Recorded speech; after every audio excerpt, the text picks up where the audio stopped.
I have heard both camps citing, meron tayong local law. Ito po yung International Humanitarian Law, RA 9851.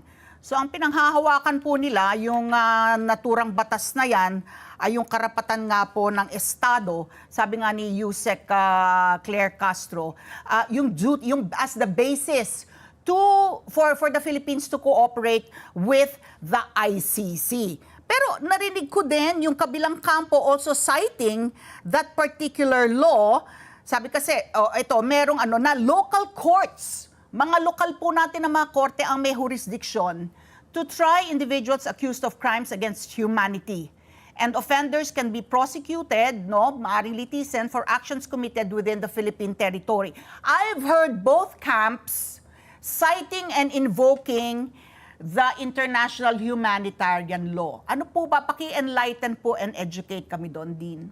Well, yung jurisdiction po ng Philippines is concurrent with the International Criminal Court. And we can also say that the jurisdiction of the International Criminal Court is only complementary to the jurisdiction of the national courts. So yung priority po dito is that may precedence po yung jurisdiction ng mga national or local courts natin.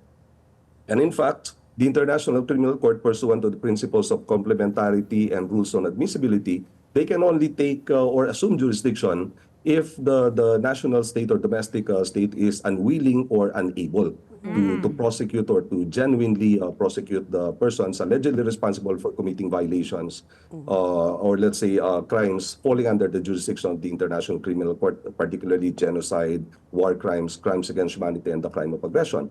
Now, whether the Philippines has jurisdiction to try this cases locally, of course, meron po tayo. In fact, may batas po tayo. As you have mentioned, we have the IHL law in the Philippines. However, yung problem po doon, while we have the IHL law, wala pong cases na na-file pursuant to that law.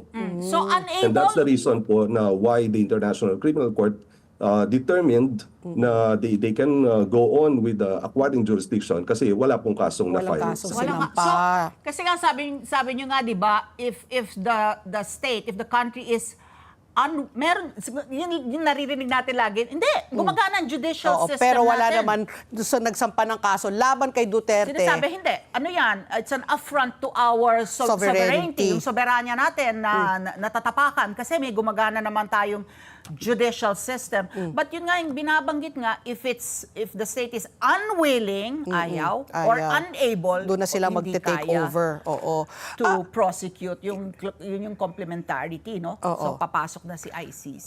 So if I can already go na, because now the former president is already in Rotterdam. Ngayon syempre lumipad na rin po si VP Sara at saka yung si Congressman Pulong. My question is now, I would assume, what is the first legal step they're going to do? Will they apply for, when we talked to Attorney Chrissy Conti yesterday, she said they will try to, she's assuming, may interim release, para bail. Is this something that is possible given the magnitude of the complaint against former President Duterte, crimes against humanity? Under Rome Statute po, may the possibility of applying for interim release pending the proceedings. Pero hindi po ito technically bail. Kasi po yung bail, as we understand it locally, under our constitutional law, bail is a right. Okay. As long as yung kaso mo is bailable, as long as capable ka mag-post ng cash bond, property bond, or surety bond, it is your right to post, you have the right to bail. Pero dun po, it's not a matter of right. You can apply, but it's subject to the discussion of the court depending on its evaluation of the situation. Let's get together sa NET25.